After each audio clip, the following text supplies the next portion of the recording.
Well, the first half of WrestleMania was pretty freaking awesome. And then the second half of it happened. We saw a kid win a championship and it get more of a pop than anything during the dream match of AJ Styles and Shinsuke Nakamura, the dream match that was a snooze fest. We see Brock Lesnar retain. Holy shit. Nobody expected that. So he had to hit 6 F5s to win the damn match. Reigns kicked out of 5 of them. So you're telling me Braun Strowman, Samoa Joe, they can't kick out of an F5, but Reigns can kick out of 5 of them? Stupid. Let's get into this. All right. This once Undertaker and John Cena happened, once we had that squash, everything went downhill. So I'll start with this Brock and Roman Reigns match. So basically they did the same thing as they did at WrestleMania 31. Reigns took a beating. He took 6 F5s.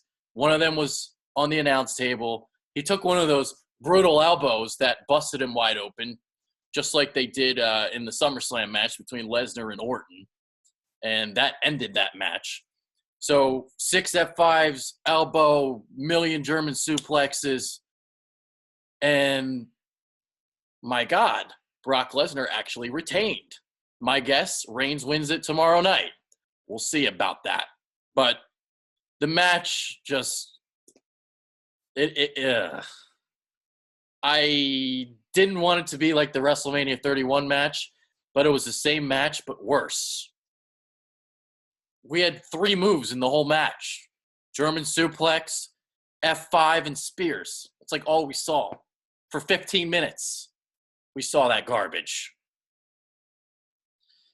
This Shinsuke Nakamura and AJ Styles match was the one match that I was really, really looking forward to. The one match that was my WrestleMania main event.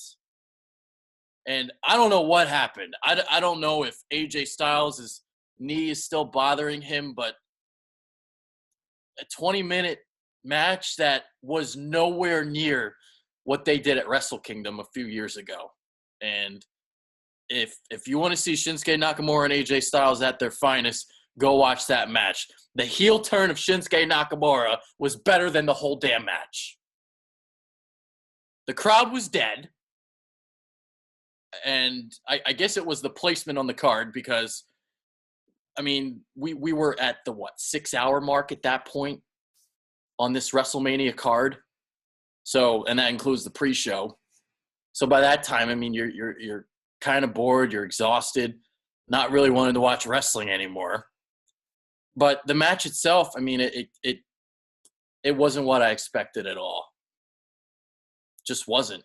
And the finish saw AJ Styles, he countered a Kinshasa, basically kind of rolled through it like a Boston crab into a Boston crab. And then he kind of picked Nakamura up, hit the Styles Clash, and he got the 3 count.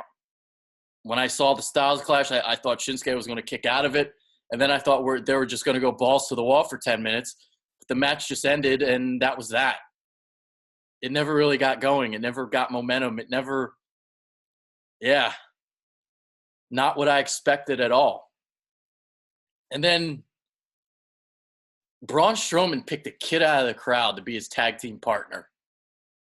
Like a David Arquette moment where you basically just shit on the tag team division.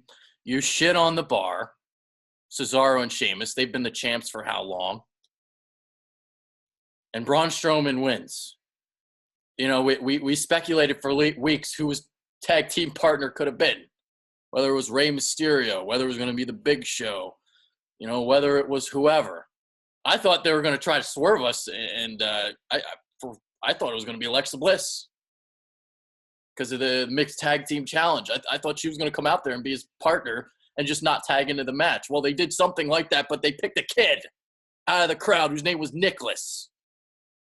I'm not talking about Big Dick Nick. This was Little Dick Nick. And he's a tag team champion.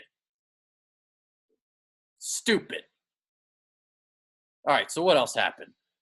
You had The Undertaker come back to face John Cena. And if it was my guess, I'm assuming that this is going to lead to a match next year.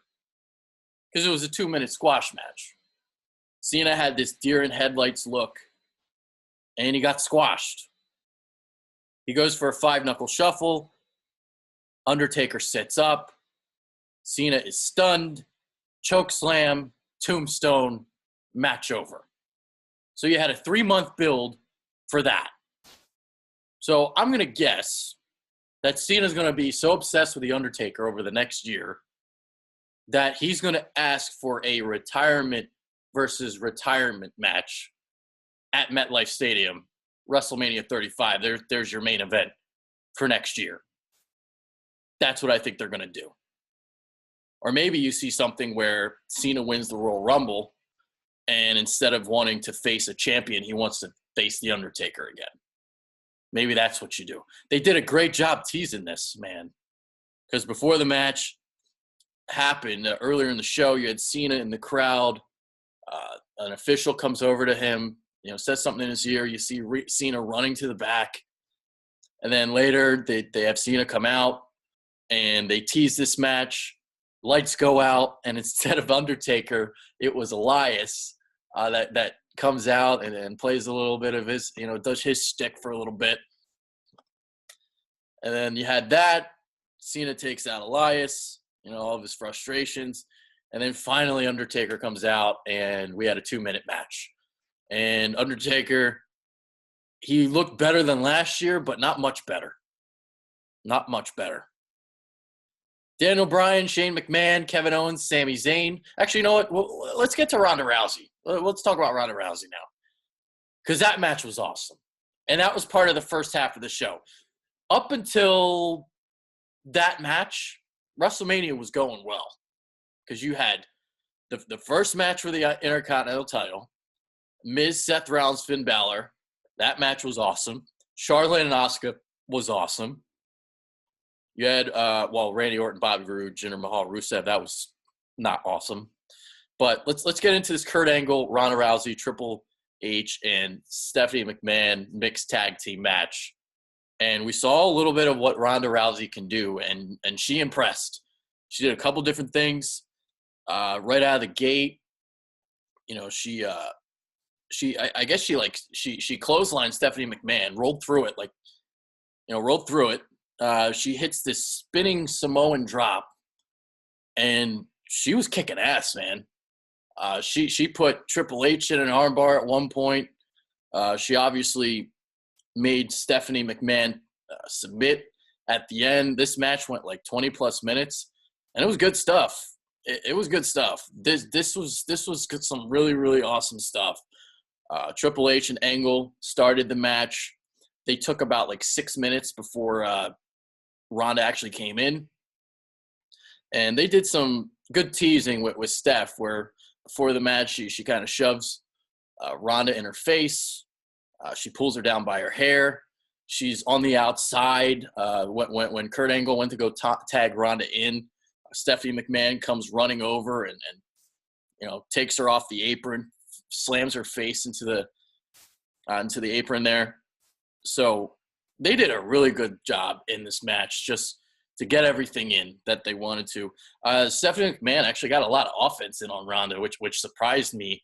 But Ronda looked pretty damn good in her first appearance in an actual match. And yeah, I'm intrigued to see what we're going to get moving forward. And the WrestleMania 35 women's match, there was a lot of talk that Ronda Rousey was going to face Asuka.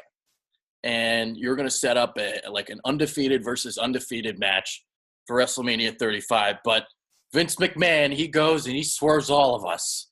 He swerved us with Brock Lesnar, and he swerves us with Charlotte beating Asuka tonight. So you see another streak end at the Superdome. And I'll tell you what, I thought this women's match was the match of the night. This was as good of a women's match as you're going to see. Not the best women's match I've ever seen, because that would be disrespectful to what we saw in NXT.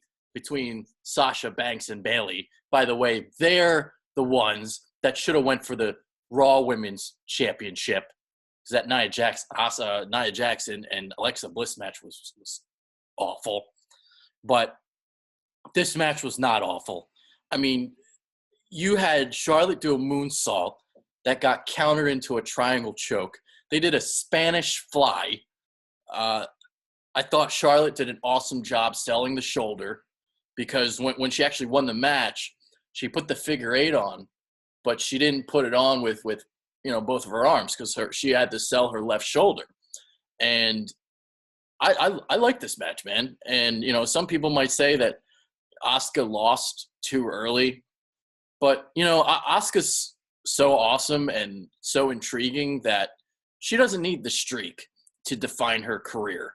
And, if you remember when Goldberg finally lost his first match, it derailed his career. I mean, after that, do we remember Goldberg in WCW when Kevin Nash beat him? We really didn't, because the streak defined his career. And to have Asuka lose right now, I mean, it was a shock. Nobody expected it. So when it first happened, I was like, man, I didn't want to see Asuka lose already. But as the night went on, I was okay with it, because the money match next year is Charlotte and Ronda Rousey. It's not Asuka and Ronda Rousey. I think Charlotte and Ronda Rousey is a bigger appeal. Charlotte Flair, obviously, the bloodline's there. And when they get to WrestleMania 35 and these two clash, that's going to be some awesome stuff. And if we already see Ronda make some positive strides in the ring, by next WrestleMania, she'll be pretty good in the ring too. And I think we're going to get a hell of a match between those women. But the only 4-star rating I gave tonight was Charlotte and Asuka.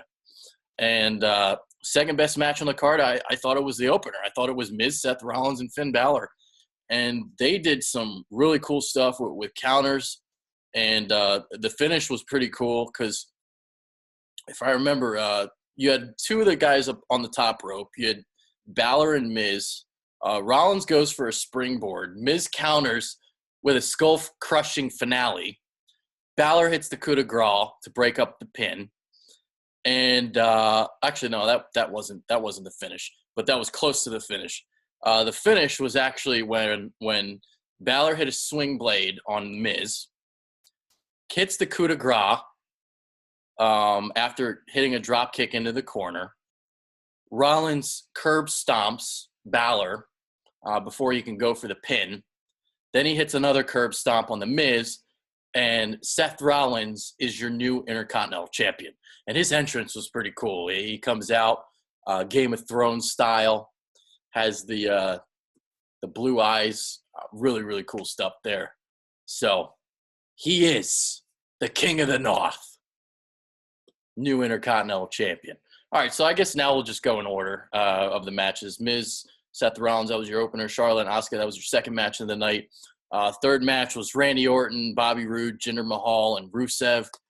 Mahal wins. He hits the Colossus on Rusev to become the new United States champion.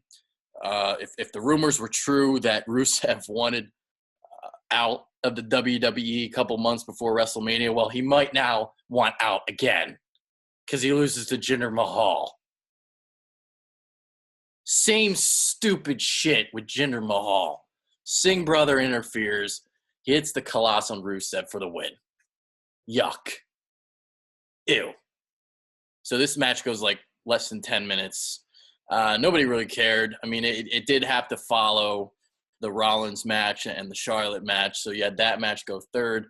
I thought the placement of the matches was actually pretty good for the most part, because you had so many great matches on the card, or at least on paper, and I was curious to see how they would separate all of them, and I thought they did a good job with it for the most part.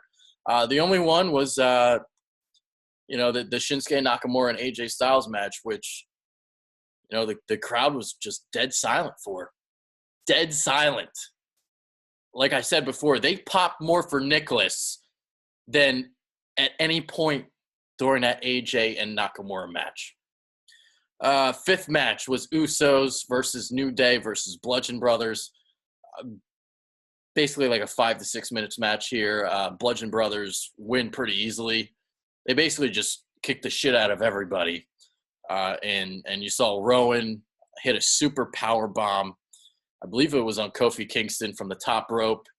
And that gives the Bludgeon Brothers the SmackDown Tag Team titles. I talked about Undertaker and John Cena. The only match I haven't talked about, Daniel Bryan returns to the ring with Shane McMahon to take on Kevin Owens and Sami Zayn. And, I guess before the match even started, you had Owens and Zayn power bomb Bryan into the apron. So we saw the same spot we saw on SmackDown.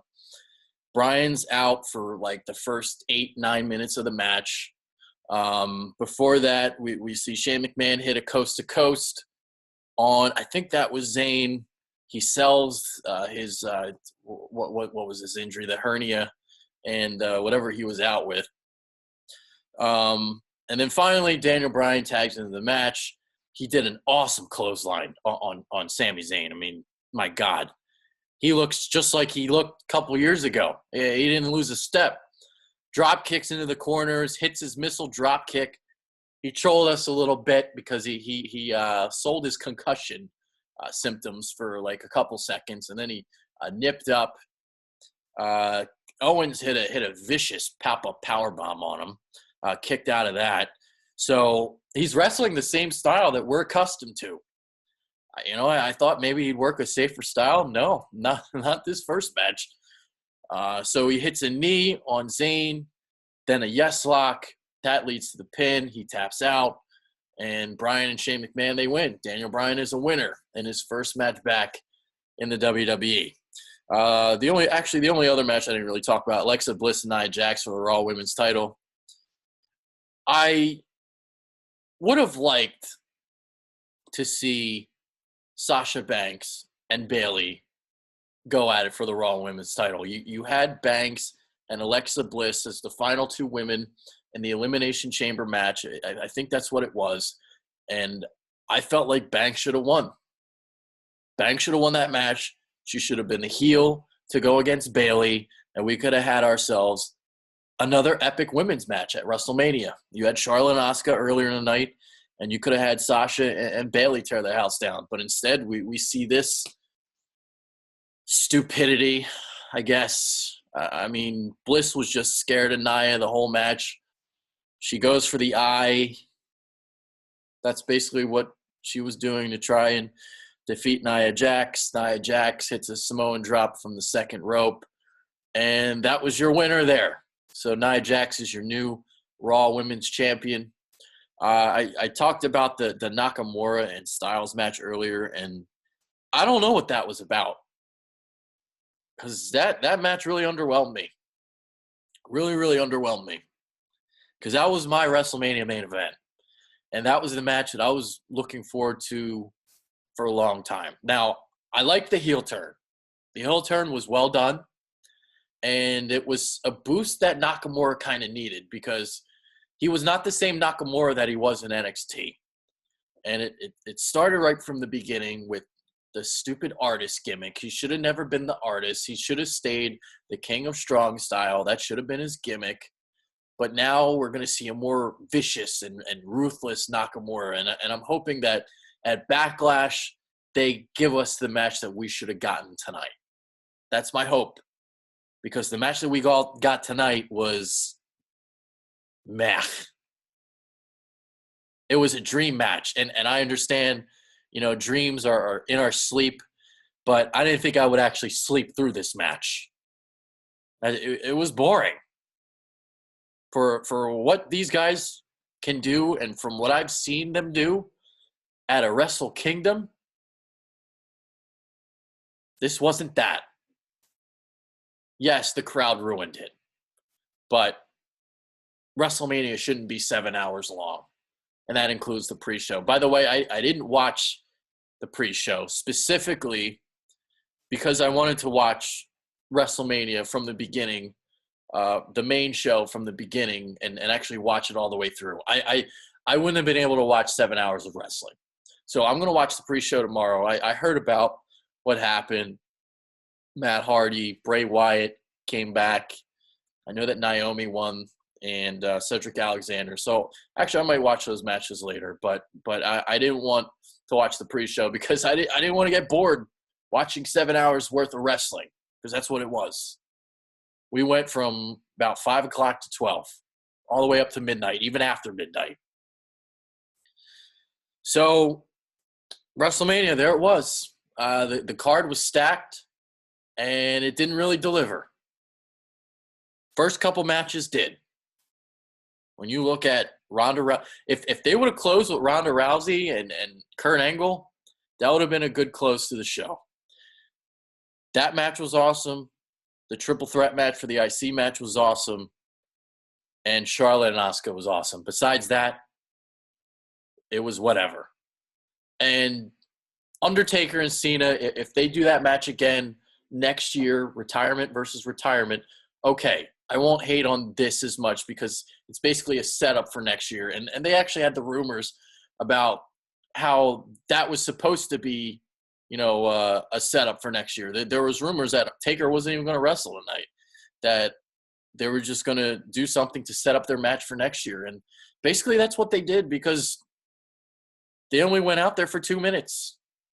Undertaker squashed him. Undertaker squashed a stunned Cena. That was the story. So that's why I'm thinking we're going to get another match next year. So those were my thoughts on WrestleMania 34. I was underwhelmed. Underwhelmed. That's the word. Underwhelmed. I'm out. Peace.